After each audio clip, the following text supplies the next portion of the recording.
Hi, Scotty. Welcome to the show. Thanks for coming on. Hey, James, thank you for having me. Appreciate being here on Quantum Growth with you. Yeah, likewise. So, you have a pretty fascinating dual expertise in cloud technology, with a really interesting background. And then also, you shared with me you're passionate about Dragon Gate meditation. You spent over 10 years even traveling to China to study it. How does that ancient meditation practice influence your approach to modern cloud technology and business growth? Yeah, quite a lot, honestly, James. These sort of these long historical meditation techniques give a certain kind of focus to the people that practice it, and they also encourage basically being sort of condensed, for lack of a better phrase, in terms of your state. And I think for really any human pursuit, certainly business, personal relationships, right? Control of your state is important, right? It's just like it's an important part of the layer cake of our existence. So for me, it couldn't be more essential. I'd say, just as I was, 8 when I first used a computer and was like, oh my god, like a computer, like I knew it was going to be a big part of my life.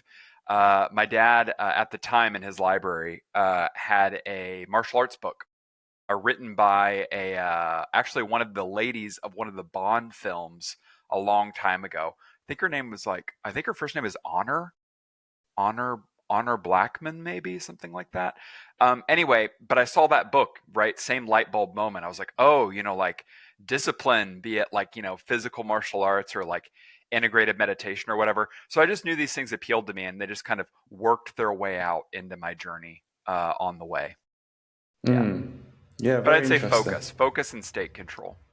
Okay.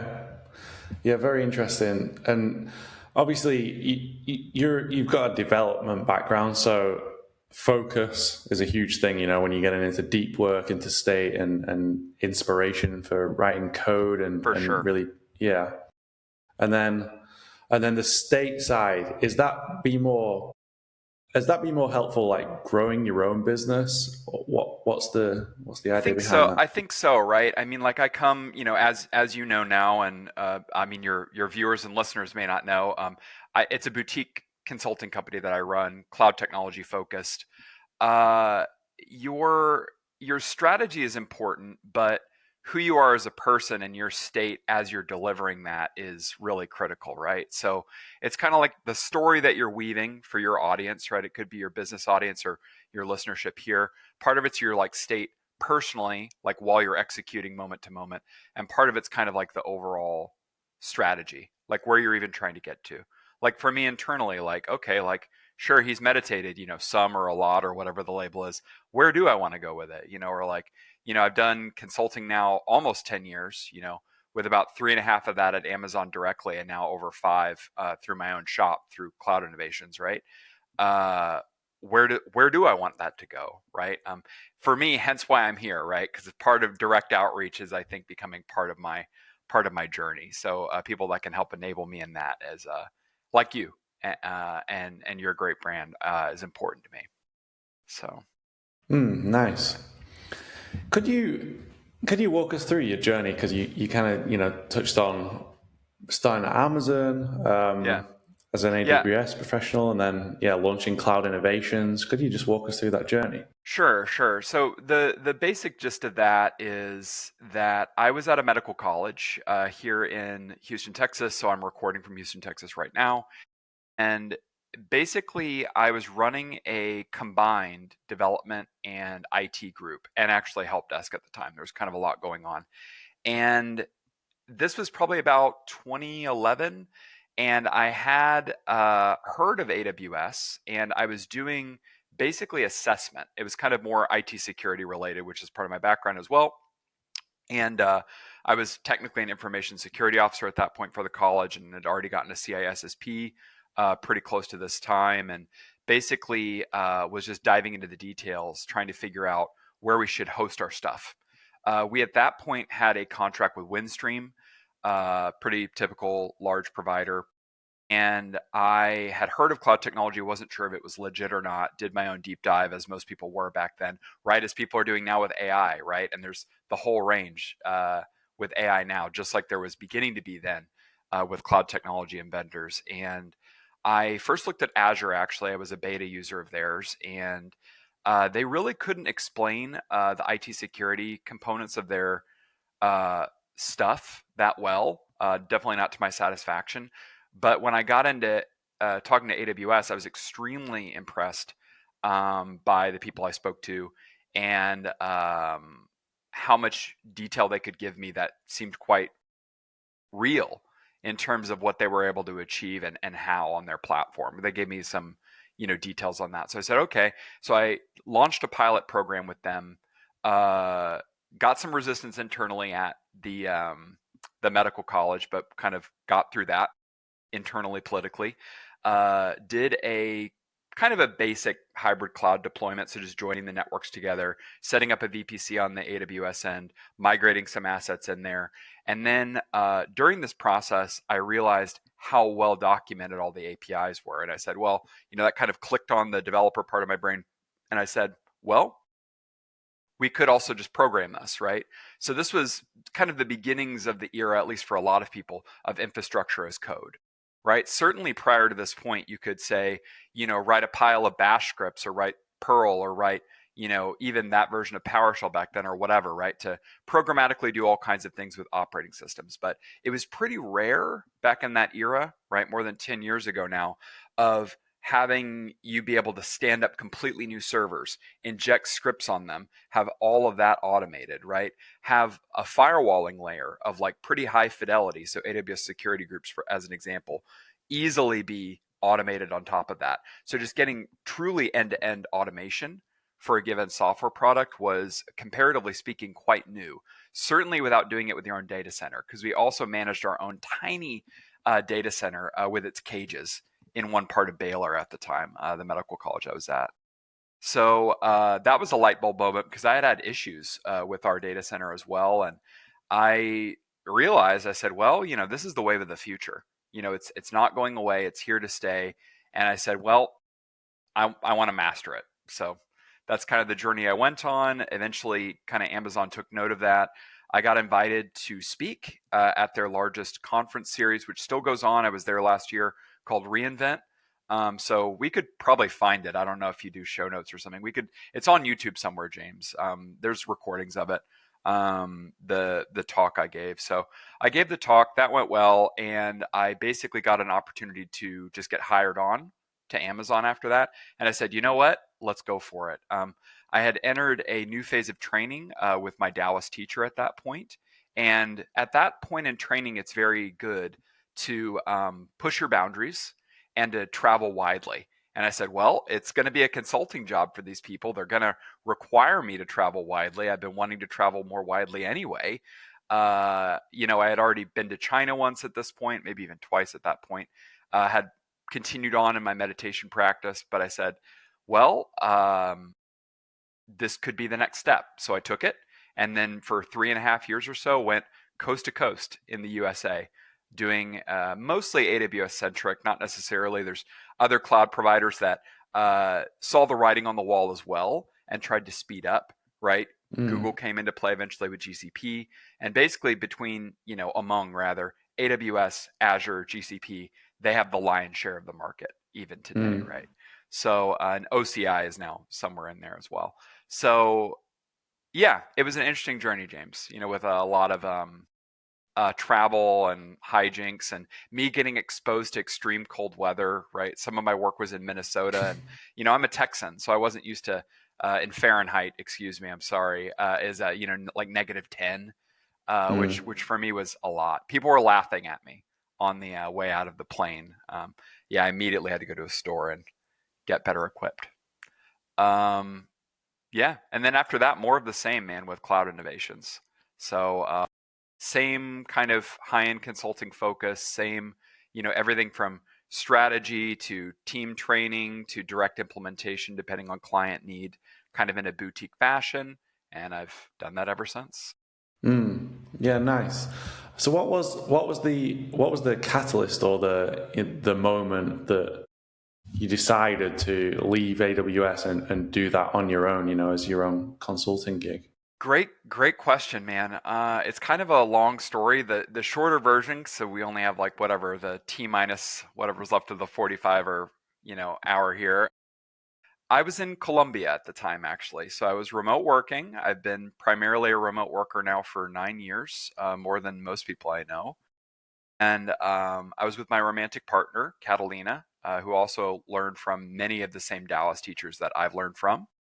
And we were there visiting her mom in the capital in Bogota for Christmas.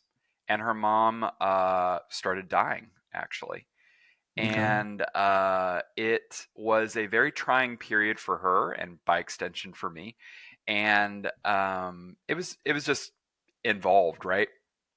Uh, I had already made the commitment internally to just go for it, to quit. That is, a good friend of mine then and now had been telling me for months, like, hey, you should quit. Like you're kind of hit the critical mass point. Just like figure it out, go off on your own.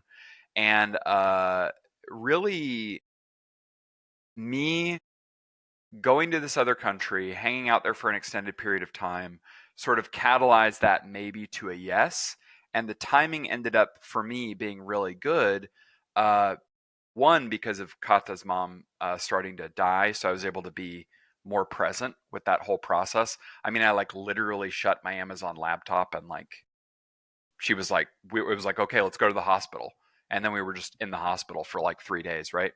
But that also gave time afterward for emotional processing and spending time there, and to help catalyze, some of the ideas of how to actually do this, with cloud innovations, as we got back. And as we got back, which was about, I don't know, maybe 2 months later, that was basically when COVID started, right? Because this was the end of 2019 to 2020. And so COVID, for me, for this kind of industry, was great for my business, Mm. particularly then, because suddenly everybody had to be remote. And so people who Mm. were very staunchly opposed to, migrating assets from on-prem into the cloud, which is usually called lift and shift, right? That's one of the approaches to do it, unless you're going to modernize things. Suddenly there were all these new bubbles of opportunity there. So that's really what got it started. But as for like the particulars of why, um, internal feeling, but this also ended up being good timing because of her mom's death and COVID, really. Mm. So Yeah, yeah. Yeah, interesting that you were working remotely for such a long time pre-COVID, which wasn't that normal. Because it I was, it wasn't at all, James. It was actually one of yeah, the things when I took the Amazon offer. They said, "Look, you're going to be on the consulting team. We're going to send you everywhere." I said, "Sure." But I actually made it contingent on my side. I said, well, as long as you assign me, basically, they had like a virtual assignment they could do at least at that point.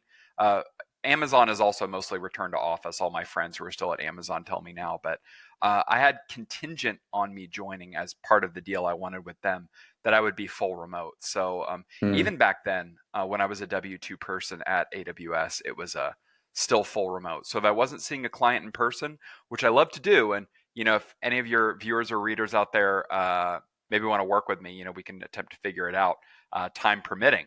But otherwise, yeah, the full remote has been a cool part of the journey, definitely. mm. Yeah, making contingent deals with Amazon. That's pretty bold. Yeah, Yeah, cool.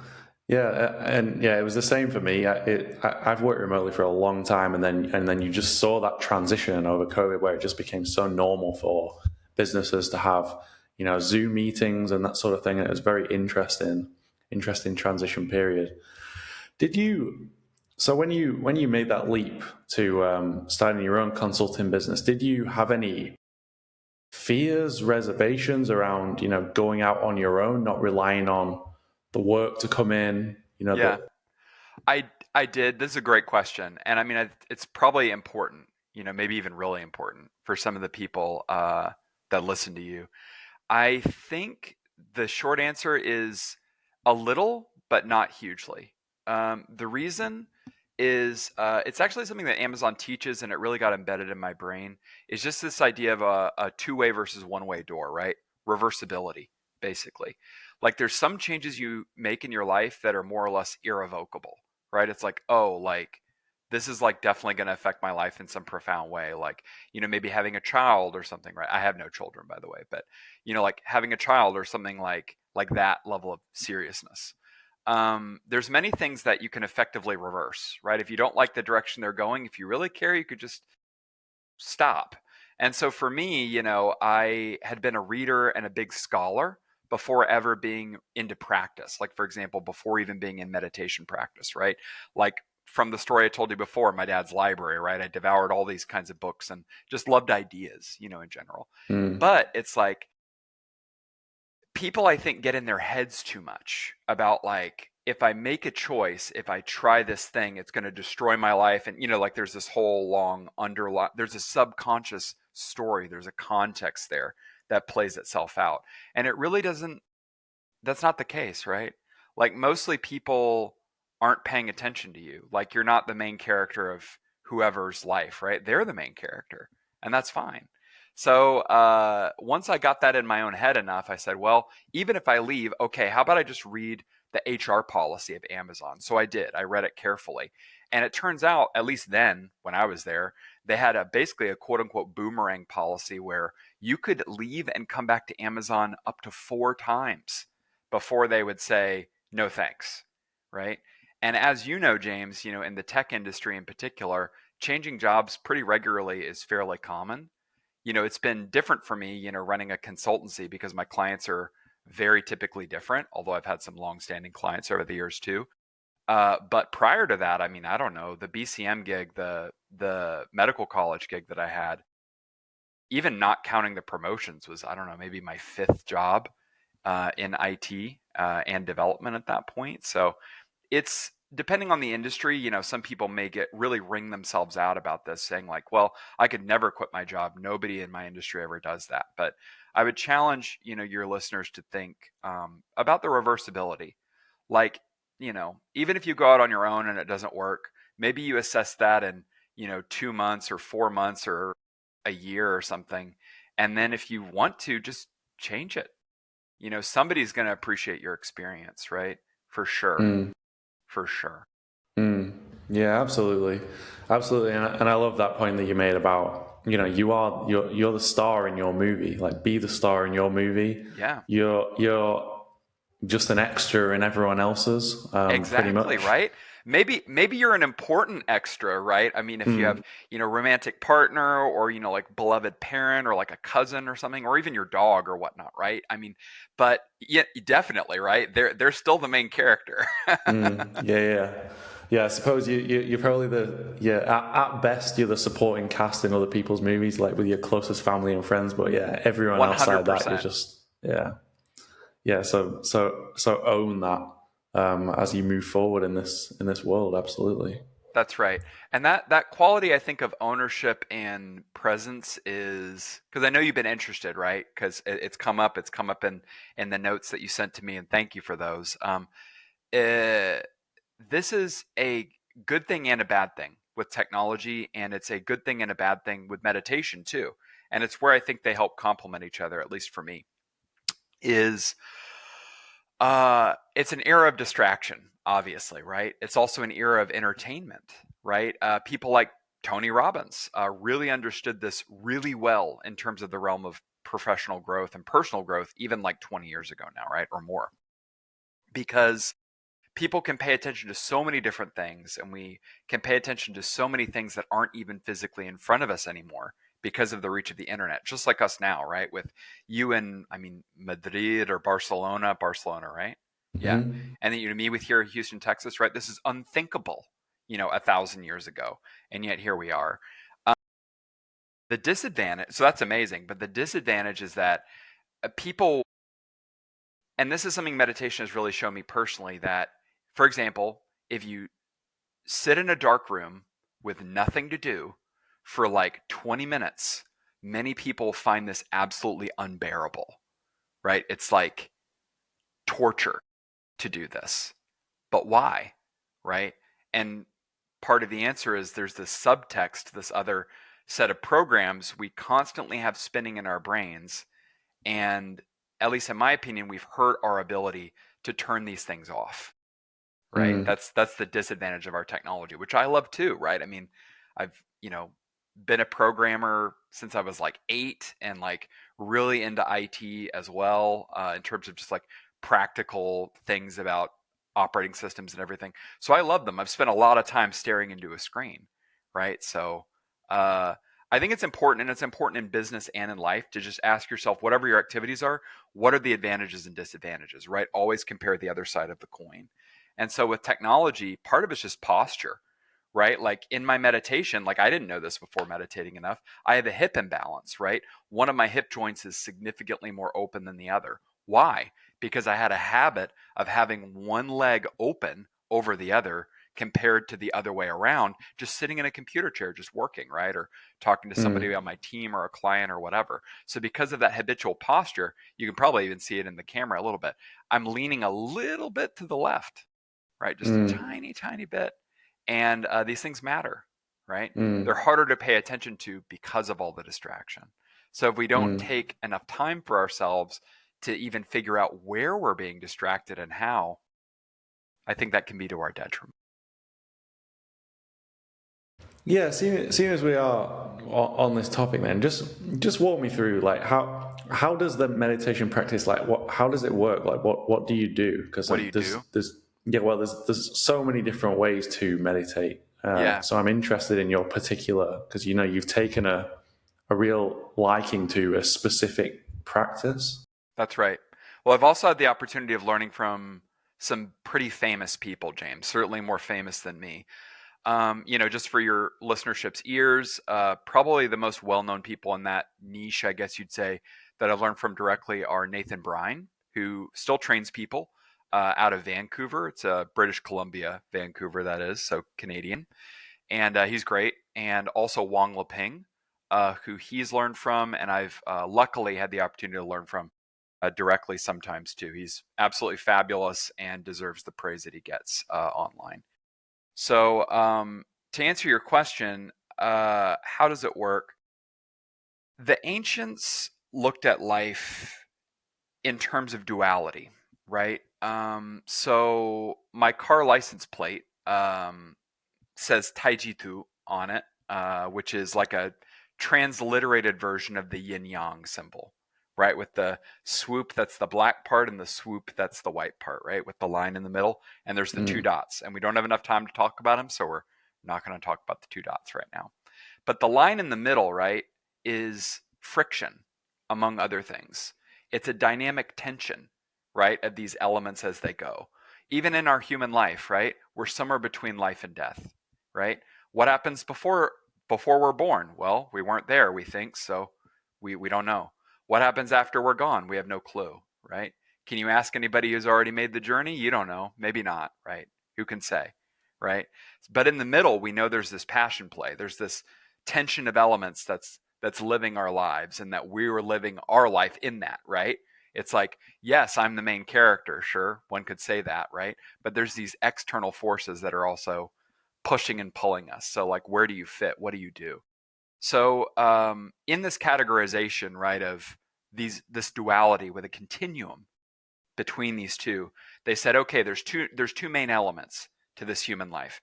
There's nature, whatever that means, inner nature, quote unquote, Xing, okay, and the Chinese word for it.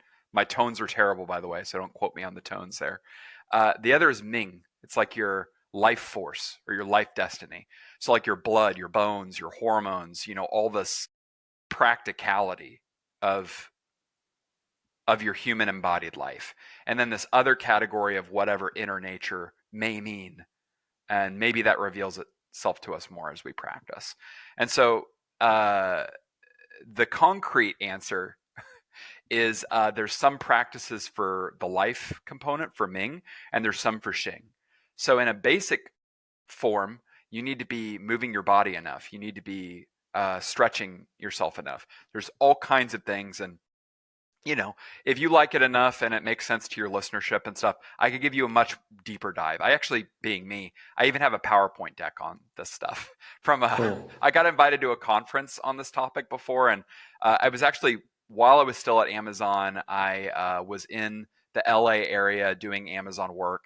And I said, well, I mean, I'm basically going to be here anyway, so I'll make a PowerPoint deck, and on one of my days off, I'll go and give this talk. So I did that actually, so I could give access to that deck to Love your it. listeners if they're that interested. But the point is that you need to balance things. And when a lot of people say meditation, they get a very unbalanced view. That's my personal opinion on this. And what I mean by that is there's a certain mentality, right, where they say, okay, I'm just going to sit cross-legged all day, maybe in the dark, maybe on a mountain or whatever, and you basically abandon life, right? You're pursuing that, seeing that inner nature component, but you're doing it to the detriment or to the exclusion of the life component. You're basically saying, I'm going to renounce my family, or I'm going to like see my beloved dog, whatever, I'm peacing out, right?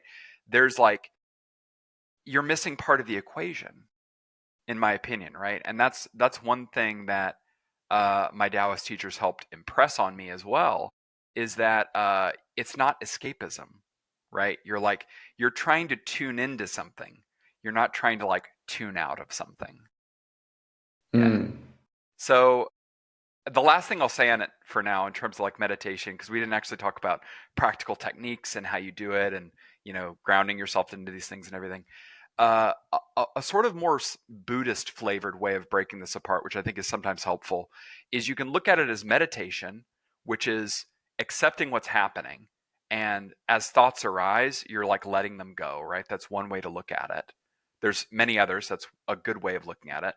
Then there's concentration. So, how much, to what degree, can you bring your focus to some laser like point, right? It's a lot easier said than done, Mm. particularly when, of course, those forces in your life, like, oh, my dog's trying to run away. Oh, there's these bills I need to pay, or XYZ's unhappy with me or yelling at me or whatever, right? Like, I feel cold, whatever, right? Like, to have that concentrative ability with the meditative ability can do a lot of profound things. And you can work on them together or separately. So that's another layer of the cake. Mm. Yeah, it's very fascinating, and I meditate, pretty much daily as a daily habit, a daily practice. But it's a lot of the times I'm kind of meditating with stabilizers on because I put the headphones on with the binaural beats, to get my brain into that They're great. into the right waves. Yeah, for sure. And yeah, I started doing it a few years ago just for the, kind of how you opened up this podcast with, just enabling the deeper work, the deeper concentration, the focus, lowering being stressed in that state, handling that state. And I will say just a moment here for your listener and viewership. In case you're curious, I mean, I don't know, it depends how they consume this. You can see an aura ring on my finger here if you're seeing it visually. I have also worn a Whoop before in years past. The data does not lie on this topic, people. It helps you. If you do it regularly, it can really seriously help your physical health. So do not discount that Ming component we talked about. Sorry, James, just an interjection in case people, it's very a spacey topic for some people. They feel yeah, like, how could I ever ground this with actual data? Like, I'm a technologist, I get it. Like, yeah, the point is like, if you look at the PowerPoint deck, we could probably share it. I have some of my old Whoop data in there. You can conclusively show that this is good for people to pursue. But yes, please yeah. continue. Please. No, I absolutely agree. And kind of it took me a while to get it. It took me a long time. And then it was more the left brain. So like, I like Joe Dispenza and Tom Yeah, Campbell as well, because they're scientists. So they apply the science to it. And that was really interesting. But then also, they're also pretty spiritual. So they'll talk about that and apply like the woo-woo side to the science and show you, the benefits of so that's many right. use cases. So yeah, and the more you practice, the more you meditate, the more it just, yeah, so many epiphanies happen that you never even realized, and yeah, it Yes. does take you down some fascinating paths. So I'm very interested. I'm Yeah. very interested to hear other people speak about it, and especially yourself, you've practiced for such a long time and really studied, a specific type of meditation. So and you're applying it to technology and growth. You That's right. mentioned Tony Robbins earlier, that's all about personal growth. And Yeah. I'm a big Tony Robbins fan. I I always am have too. been. Yeah. So it's definitely fascinating.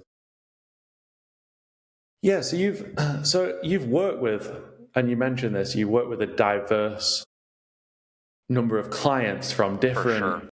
different industries, from fintech to airlines to governments. What common cloud challenges did you see across those industries? Great question. It falls into a couple categories, right? There's a couple ways to answer this, and maybe one of the best ways of looking at it is just looking at how I do the work through cloud innovations, even today, right? For some clients, the challenge is they're so far behind they don't even know how to utilize it, right? They're like, well, we're just fine in our data center. We don't need to ever, give away the ability to, like, it's kind of like the hug a server. That was the classic way of talking about this mentality. Like, it's mine and it's perfect, but it's kind of like this bespoke sort of thing. So there's kind of a mentality that can not really imagine running this securely on infrastructure that's described as quote unquote public, right? So this has sort of proven itself to be an antiquated view more and more over the past 10 years.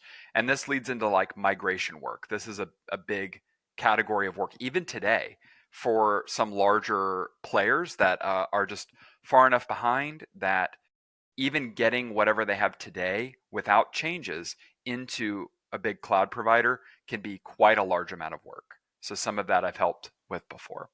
Sometimes it can be more of a challenge of, for some, they have an actual one product, right, that they have. So one of my clients was a water and waste treatment company. So they have like maybe two software products that kind of work together.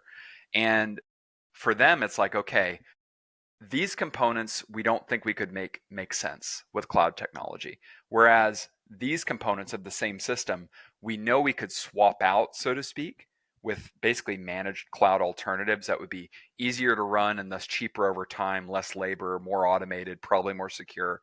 How do we do it? Right. So that kind of modernization part can be a big thing. And probably the last one, and this is just always true and will continue to be true, is at a fundamental level, you're exchanging CapEx for basically OpEx. You're exchanging, basically saying, here's my budget and I'm buying these servers and I'm depreciating them over time, to I'm paying for this thing as a subscription service, basically. So it's an operational expenditure instead of a capital expenditure for a lot of people, the way their accounting works. This is a fundamental and huge shift. So this has led to basically FinOps, sometimes done as a service, sometimes bespoke. I've helped people with it as a bespoke thing before as well, where basically it can be difficult for people to understand how to charge or even charge back this kind of thing, right? So for a public entity, right, like let's say you're a government and you run some sub departments or subgroups or however you want to label it, right, depending on local law, they are going to incur cost. The subgroups are going to use based off of whatever has been signed with this parent group. And they actually need to understand, how do I even account for which piece is mine? Right? If it's shared on these providers and these big programmatic systems. The answer generally is metadata, tagging, some supporting FinOps systems, et cetera. But all of that stuff is new, right? And so that world is playing itself out even now, today, just as some of the AI stuff is as well, right? And all these other components come in, like data governance, like how do I make sure somebody doesn't just copy and paste my data somewhere, you could say, right? Or when I use, for example, in today's market too, with these AI models, where does my data even go, right? When I paste something into one of these things, right? And the answer is it depends. Depends on what you're using and how. So the point is that in turn honestly generates a good amount of consulting business. So hence why I'm in the mix. So Mm. yeah. Yeah, yeah, and you touched on AI there. What cloud technologies or approaches are you most excited about right now? You know, with the emerging technologies and everything that's going on. Well, I mean, a lot. I still sometimes I do just advisory work, but often enough, depending on the client and if they're big enough, I help particularly with prototyping, with building basically new things for them. It's actually one of my favorite things to do, to help people with product development and effectively a lot, James. When I was at reInvent, so the big Amazon conference last year, probably 90% of the talks were either directly on AI or adjacently talking about it. And yes, there's a lot of hype, right? I mean, look at what happened to the crypto world. I've had some friends in that industry in the past, and been to some of the bastion places of that industry, and you say, oh, well, it's all just like hype and this like shyster sort of huckster sort of thing. Well, a lot of it might be, but some of it, no, is quite real and quite beneficial. I mean, look at meditation, right? I mean, are you going to like, I don't know, raise a crystal over your head and enter some other plane or something? I don't know, maybe not, right? But is just sitting cross-legged in the dark probably going to help you if you do it 20 minutes a day? I like to think so, right? And yet there's nuance and techniques that you can add on top of that. So with AI, that's also what we're coming to, right? All these different competitors, all these small providers, companies out of China, and with the tension that naturally arises there with the West and politics now, like things like Manus, right? Cool product, definitely. Or in the West, right? Claude, which is it's Anthropic. They've done a deal with Amazon, among other people, and groups like GCP. Fabulous, right? Some of their later models are truly amazing for people who haven't tried these yet. Direct head-to-head competition with, of course, ChatGPT, right? Currently the world's leader, right? So it's um it's just so transformative. It's hard to even know where to start. I read a really good article about this the other day. I don't know if you've read it or maybe even interviewed somebody related to it, but their point was, if you compare the coding world to surgery, right, where you want a certain level of expertise, and especially if you're looking, like a human body is obviously previously formed, right? Usually the heart's on the left side. For some people, crazily enough, the heart might actually be more towards the right, right? I mean, there's corner cases, right? So when a human goes into surgery, historically, you needed the chief surgeon basically for that operation. You also needed an assistant surgeon because you needed at least three hands. Because there's one that's basically you needed the expert additional hand to like hand off the scalpel or the little burning thingy, right? I'm not a surgeon, even though I worked in the medical field under the IT umbrella only, right? I certainly don't know their equipment by name, but it's like there's expertise required even by the assistant to hand off the right pieces at the right time. So the assistant would learn while the surgeon was doing their thing. And so the strange thing today is that a surgeon can go in with a surgical robot and they don't even need an assistant anymore for many operations. What happens? This becomes cheaper to the client. It becomes probably, honestly, less error prone for the chief surgeon of the operation. But what's the downside, right? Back to our like flipping the coin and looking at the downside of things before. Well, the assistant doesn't get experience. They don't learn as they go as easily. And so this is, of course, an interesting, to me, an open topic for development work, in particular IT to some degree, like problem solving and everything, but even more so for development. Like I learned by doing, in terms of writing code. Pretty much everybody that I respect has also. It's maybe you have a formal background, maybe you don't, but definitely you just put the time in and figure it out. Not unlike meditation, right? You can read the whole Three Baskets, which is like a classic collection of like Buddhist reading or all this other stuff. Again, I love reading, but that's besides the point because you have to integrate it into your life. So with Mm. with the AI stuff, it is a new challenge, I'd say, especially for junior developers. Maybe for people. I mean, it's that tectonic shift, just as cloud technology was, right? Suddenly you can make your infrastructure on demand and make it programmable. So the advantage is that you can do things a lot more quickly. The disadvantage is you can also spend money a lot more quickly, Mm. if you don't know what you're doing. You also run different hacking and security risk than you used to. For any of your viewers or listeners who are interested in that, check out Scout Suite, for example. There's a lot of tools to help. That one's by NCC Group, among all these other avenues that just open up. So we're seeing that right now with the AI world, right? It's the platform that we're recording this on undoubtedly has some AI enabled backend, right? It's something I have already helped a client with this year in terms of AI enablement. It was a startup deal that I concluded earlier. So it's a case by case basis, right? If you're a new entrepreneur, you have to integrate this stuff in your workflow. I mean, it's required. If Mm. you're, already in consulting, all of these models are changing things so quickly. The nature of our work is just it's going to be completely different in 10 years. Just like now is completely different compared to when I started in cloud Mm. technology 10 years ago, right? It is. Back then, when I had my first really large client deal, this was back when I was with Amazon directly, it was with a US state. They said, come in, bring a big team. We have no idea what we're doing, build everything. So we did. We built it, right? So I wrote an identity model for them, among many other things, and did a bunch of team coaching and training. I helped them with their original FinOps group. Back then, they were using Cloud Checker product to basically help with FinOps. So I helped them roll that out and everything to understand cost and allocation and all this stuff. And I'm glad they were ahead of the curve, right? Because there's people I talk to now that are just really far behind in the public sector because of that. So we're just going to see that play out again, right, with AI, with people really far ahead of the curve, able to do a lot with less, and then people that are kind of being laggardly about it, uh, trying to slowly figure out their way. What I'm particularly excited about is seeing the evolution of smaller language models as well. People talk about LLM a lot. I'm also very interested in small language model. I have a prototype kind of in-house myself now. It's meditation related, unsurprisingly.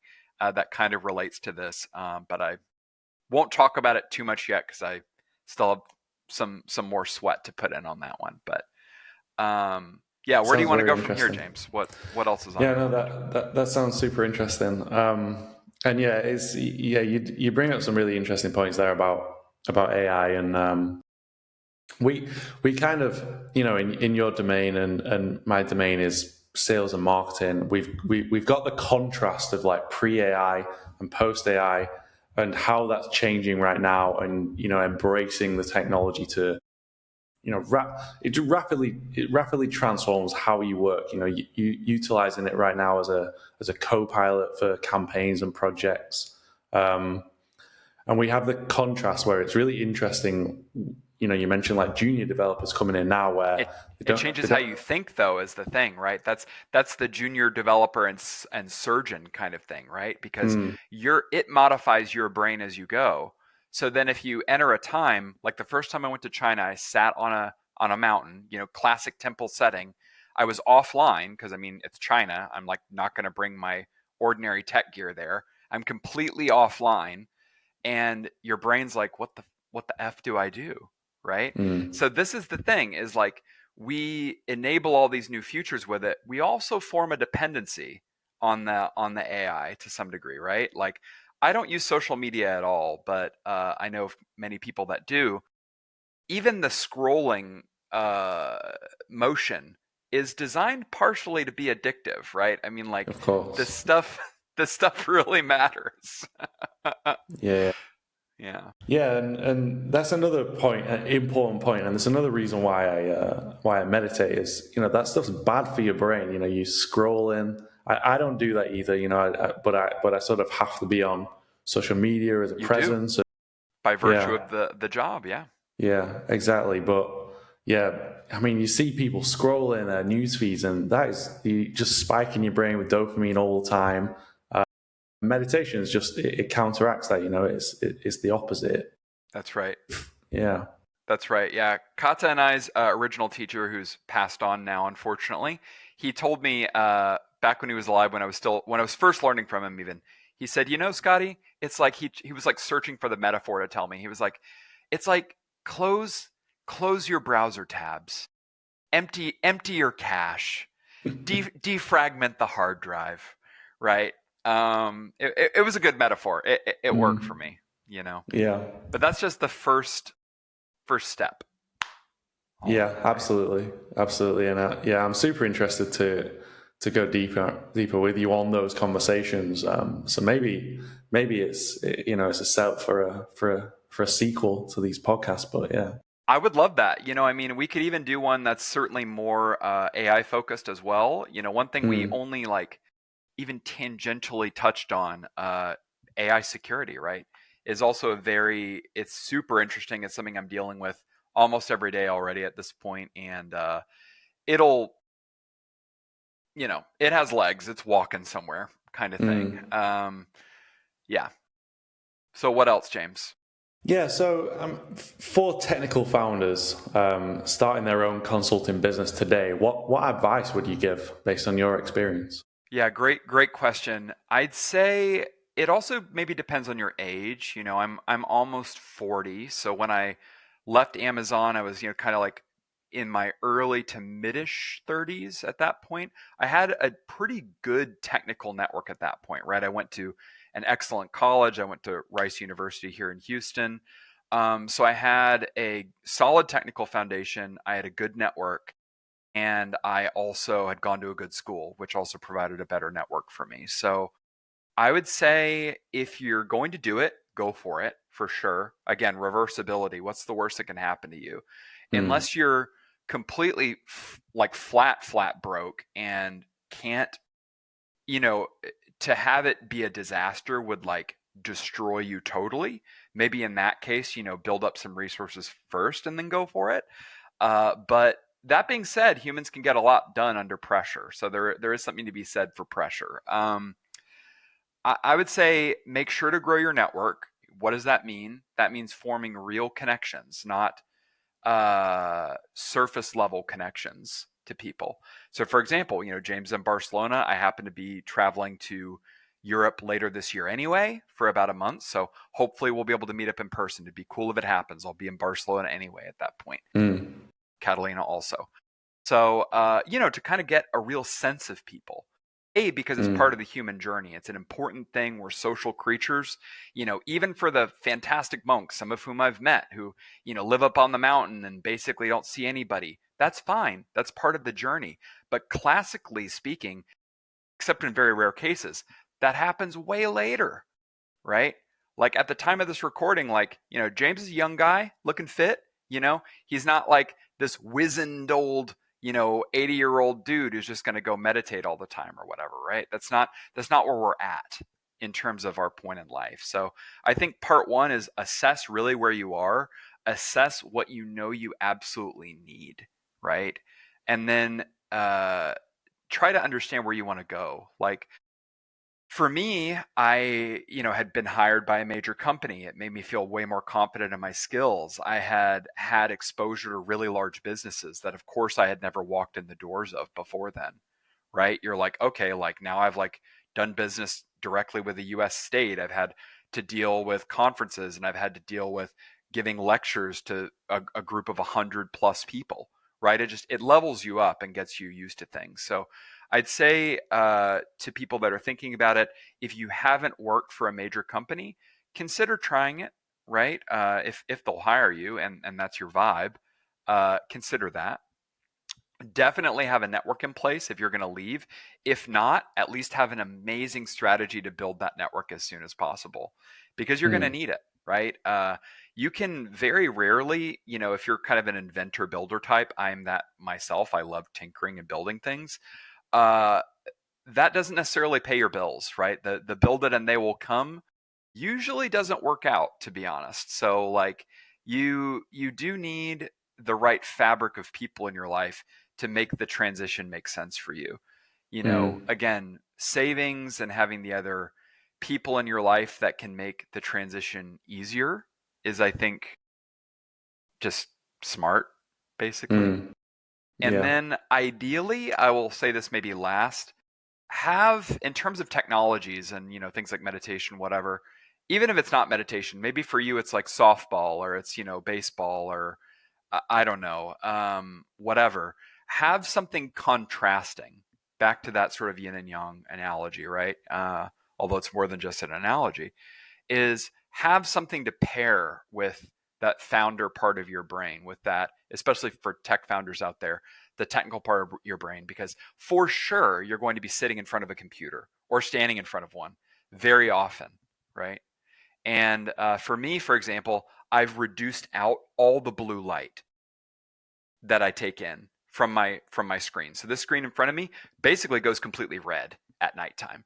These Mm, glasses, I have a blue rimmed pair as well. This red rimmed pair doesn't have it, but the blue rimmed pair has like an intense anti-blue light treatment in it. And sometimes I wear those as well. Why? Because it really makes a difference. How do I know? Experience, right? I mean, I've mm, been at client sites in different time zones, some of which were more northern latitude than here, where, the day and night shift is different. And if I was talking to clients during the day, programming at night, and then in my hotel room, I would get like intense headaches. How would I notice that? In meditation, right? Where you're actually trying to tune into yourself. And by experimentation and a bit of advice online, it's like, oh, like reducing blue light at nighttime, it turns out that actually really helps a lot. So mm, that kind of fourth category, if you will, is like finding something to help you lay the foundation under where you're trying to go. And implore your audience, the technical audience, to have it be something physical and embodied, because we don't have this mm. physical body forever, right? It doesn't it that's not the name of the game, at least not yet. Maybe, I don't know, whatever. Pick your sci-fi realm metaphor. Maybe we go to Mars, and we attempt physical immortality or something. But notwithstanding that, for now, stretch and have some sort of hobby that involves getting you into your physical body. Mm. Yeah. Yeah, really, really sound advice, really good advice. And yeah, I really appreciate this conversation, Scotty. It was super interesting, super fascinating. Where can people find out more about you online? Well, I'm currently changing this strategy, James. Speaking of strategy discussion, right? They could just email me. That's probably the most straightforward at the moment. It's Scotty, Scotty, at cloudinnovations.co. That's Cloudinnovations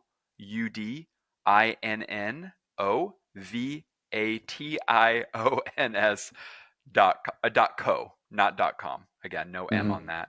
So maybe they'll have a link on some material of yours directly to that. So just email Yeah. me. Again, no real social media. I'm also on LinkedIn. Maybe that's the exception there. There's a cartoon image of my face on there. That's how you'll know it's the right person. And feel free to reach out to me there if it makes sense. And thank you very much for the time, James. Yeah, this is awesome, Scotty. So again, I really appreciate it, and yeah, we should continue this discussion because there's a lot to talk about. And in the meantime, I'm watching your growth of cloud innovations with great interest. Thanks, man. Appreciate it. Thanks a lot.